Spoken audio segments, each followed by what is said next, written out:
We stared, with utter bewilderment, at the massive oddity. Our ship was slowly orbiting it, allowing us to see it in full. It wasn't exactly the most inviting thing to look upon, that's putting it lightly. Its appearance was a sickening, putrid, and grotesque sight to behold. A lump of space that was of very large size. Its surface was an ungodly red and beige color. Bulging blisters were its mountains. Deep scars and lacerations were its ravines. And pools, unlike any color I'd ever seen, were its oceans. We somehow witnessed it pulsating, which repeated itself every minute or so. The whole mass would expand, and then contract, in a process that was just fast enough to give me time to process and question the unfathomable child reality just gave birth to. That, combined with its irregular and deformed shape, reminded me more of a beating heart suspended in the darkness of space than anything planet-like. More jagged formations grew out of the mass to its east and west sides, absolutely enormous and towering high.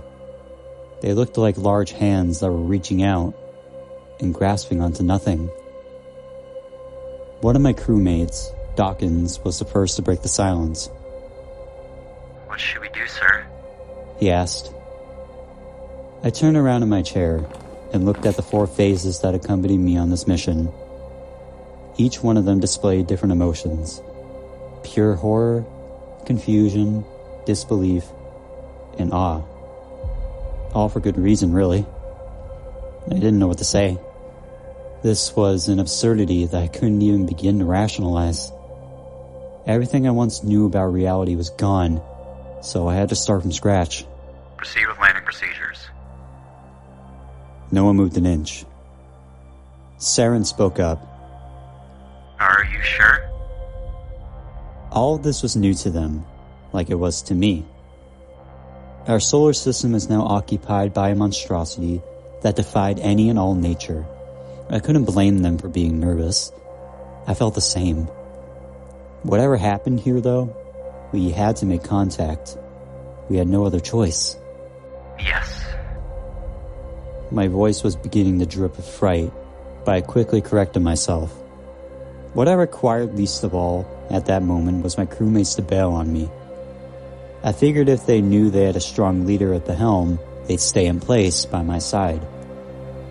The real reason, though, the hard-boiled truth you can say, is that I didn't want to be alone when we finally came face to face with what that thing was.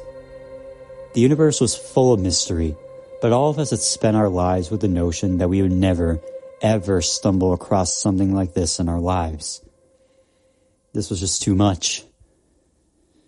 "We have a mission, and we'll see to its end. All of us have trained for this. It'll be all right. Now, please proceed with landing procedures." After so much time of watching that thing, we initiated the manual operations to steer us to the surface. A loud hum began to emerge from the engines, and we soon broke from orbit. It took us hours to even get a little closer. My crewmates spoke routine commands, the occasional hushed utterance of how this was a horrible idea and we were essentially committing suicide. I never spoke a word. They weren't helping my indescribable sensation of unease, beginning to creep its way up my spine and into my brain. I wanted them to shut up, but I also didn't want them to be correct in their deathly assumptions of us. The landscape below began to become more and more detailed as we finally neared the surface. The whole ship was shaking so hard that we all had to lean against the walls until a loud thud against our hull let us know that we touched, in the loosest sense of the word, ground. The view outside the glass panels was even more horrifying. The surface of this thing was a living, beating, seething, churning mass of pure, pulsating, bloody meat-like substance. Our ship was now anchored onto its depths, though we felt it sway and move. Sickening squelching sounds could be heard. It felt alive and conscious in a way I could not understand. "Dawkins, Saren, with me." I commanded as we donned our spacesuits. stay with the ship. Make sure it's stable. We're going to map the area, collect data, and observe the continued behavior of this thing. If anything goes wrong, radio for help. Always answer. Do not ignore us. Do you understand? They nodded. A few minutes later, Dawkins, Saren, and I made our way through the airlock. Our spacesuits were equipped with an oxygen supply and various other survival equipment. I watched how the ship, our only form of protection, was anchored to the ground, sinking in and out. The sound of its swaying was grotesque. When we emerged, we immediately felt the temperature plummet. Our spacesuits failed to keep us warm, and we had to increase the heat within them just to keep ourselves from freezing to death. We couldn't hear a single thing besides our own voices. Looking up, I saw the stars above, dotting the black surface that was utter space. The ground was wet and sticky, clinging to our boots. I bent over and pressed my hand onto it. When I tried to remove it, it almost tore my glove right off, which would have been horrible. Feeling the substance with my fingers, it felt pretty slimy and nasty, like a combination of thick, hot oil and raw viscera. But it also felt soft, like a cushion. I'm not sure how to accurately describe it. I don't think anyone else in the entire universe could. I hate this, Dawkins said. Oh, I hate this so much. I can barely walk in this shit. I rolled my eyes at his complaints, but kept my cool.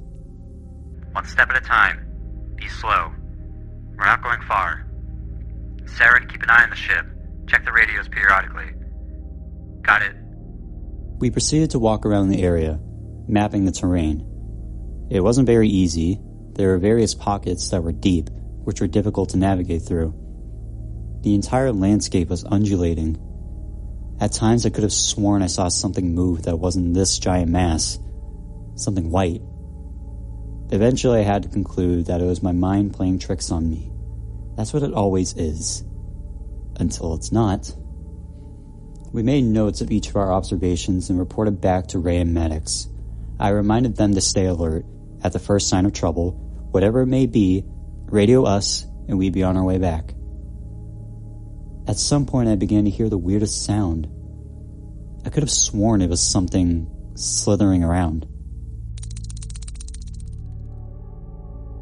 You hear that? I asked my crewmates. Saren shook her head and looked around for the source of my mysterious query. No. We might be interfering with this thing's rhythm, Dawkins added. I wasn't confident in that one bit. I doubt we had that much impact on whatever this thing was, but the sound went away soon enough. Maybe it was just us. I couldn't get it out of my mind, though. It really bothered me. It's easy to let yourself think too much, to let fear take over. I felt it. I felt the urge to stop, turn, and run back to our ship, back to safety, to our way of life. I could never go through with it, though. That was what made me a leader, the strength to persevere, even when 1,000 voices are telling me to quit. I should have just quit. A few hours later, we were wading through what appeared to be a shallow ocean that stretched as far as the eye could see. It was a dark, disgusting pink, with streaks of red, as well as unidentifiable chunks floating on its surface. It was hard to tell how deep it was, and it became increasingly challenging to walk through it without taking a break. Our radios beeped.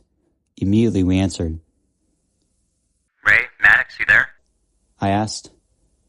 Nothing but muffled static and white noise came through. Then there were the strange squeaking noises. Hello? Hello? I could see the blood drain from Dawkins and Saren's faces in their spacesuits. Why aren't they responding? Saren questioned, her voice shaking and quivering. I don't know. I began to make my way back the way we came. Let's go. You think we can? Dawkins asked. With how far we traveled? We have to. Come on. Saren checked a separate, smaller device that was blinking red, a signal that meant we were still in communication with the ship. The ship's still responding. It's active. They're not answering back. I don't know why. I had no answers. If the ship was somehow destroyed in any way, the blinking red light would have been, well, not blinking. There's no way to turn it off manually. I gave them explicit orders not to ignore us. If the ship was fine, then why weren't Ray and Maddox responding? I just hoped they were okay. We prepared to make the long trek back the direction we came. The sound came from behind us. We turned around and saw a section of the ocean splashing and sloshing around. Whatever was causing that, its movements were strange, slithery. We saw flashes of white. None of us moved an inch as the ocean settled. Then, it emerged. Slowly rising a few feet out of the ocean, it was a white, wormy, snake-like creature. Drenched in the pink ocean, chunky bits sticking to it, some falling off back into the ocean. 2 black, oval eyes stared at us. It had no mouth, and its head was a pointy, drippy end. The creature had very little detail to it other than that. Its motions were very hypnotic to watch, leaving us locked in place and staring with our mouths agape. We didn't know what to think, say, or do at that very moment. Never did we pick up on any signs of life while in orbit. It was able to hide from us, intentionally or unintentionally. Clearly it was some kind of extraterrestrial life form, but we weren't focused on the awe of it or how we just made contact. Rather, the sheer unbelievability of such a sight made much more of an impact. It reminded me more of a parasite than anything else, something microscopic, blown up in size. How could life survive on this mass at all? What were this thing's mechanisms for sustenance, for reproduction? Were there more? The silence was deafening, and the stillness rock solid. We didn't know what would happen if we moved. None of us wanted to find out. Dawkins and I saw the creature slowly turn to face Saren. It inched its way towards her. We stepped back carefully, being sure not to make any sudden movements. It caught up to us, particularly Saren, as it slithered and snaked up her leg. Saren, remain calm. I told her. Just let it do what it's gonna do. I heard her taking long, deep breaths, which gradually grew into hyperventilation as the creature inched higher and higher. We saw it come to rest by her waist, where its head was right below her stomach. The creature readjusted itself into a sort of C shape, and the tip of its tail splayed open to reveal 3 pronged appendages. What the hell's it doing? Dawkins whispered. I don't know, Saren cut herself off and froze. The C shape the creature was making allowed it to be at eye level with her. She and the creature stared at each other for several moments, until Saren slowly turned back to look at Dawkins and I. Get it off. Now. Her voice was deathly serious. Until then, I never heard such a tone from her. It intimidated me. I began to think, looking just where the 3 prongs were aimed at. My eyes widened, and my blood ran cold. Immediately, Dawkins and I rushed over, but the creature turned around towards us and made this horrible hissing sound. The sight was horrid, catching us off guard and throwing us into the pink ocean. We had just enough time to watch as the creature reeled back and stabbed the 3 prongs into Saren's groin. She let out terrible yelps and screams as the creature thrust into her over and over again. Each time the prongs reemerged, I could see them covered in blood and sinew, until they went back in again and again. Dawkins and I tried to rip the creature off her, but it wouldn't budge. The prongs tore right through her spacesuit, forcing her oxygen to escape. She gasped for air, and I could see her eyes beginning to gloss over. Our efforts were futile. The creature didn't stop what it was doing, just continuing its onslaught. When Dawkins and I tried to pull, the creature's body was so sticky that I could see it taking Saren's spacesuit with it. Finally, she fell backwards into the pink ocean. The creature still attached. I jumped in, trying to wrestle it off of her. It slipped out of my hands, and the shape under the pink ocean began to swim away. Dawkins and I ran after it. We must have trudged a good 100 feet or so before we almost slipped down what must have been a steep drop-off underneath the pink water. The shape had disappeared. We dove down, trying to locate Saren. It was extraordinarily difficult to see underneath a pink ocean, like trying to see through blood. In the distance, I saw her, Saren's red-shifted naked body floating limply in a scarlet sea. Bits and pieces of her spacesuit and equipment were around her. Now on her face was the creature, thrusting in and out of what I assumed was her mouth. There was nothing Dawkins or I could do, and that fact alone made my entire body shudder and gave me the urge to vomit. The final thing I saw was more of the wormy white creatures swimming over to Saren, extending their prongs and attaching themselves onto her. Dawkins and I re-emerged from the pink ocean, and we ran. Neither of us spoke a word, besides the occasional, "Oh God, and what the hell?" At some point we had to stop and catch our breaths. We were both colored pink, dripping wet. "Sir?" Dawkins had already broken down into tears. "What the fuck was that?" It took a while for me to collect my bearings, but once I did, I said, I don't know, Dawkins, I don't know. Some kind of intelligent life form that inhabits this place. I think it was breeding. Breeding? Dawkins slunk back against the cliffside and slid down to the ground. Oh God. Oh my God. Well, why'd it go for Saren specifically? Not us. I had that question too. Surely an alien life form wouldn't play by our human standards of reproduction. Why would it want to breed with a human female? No idea.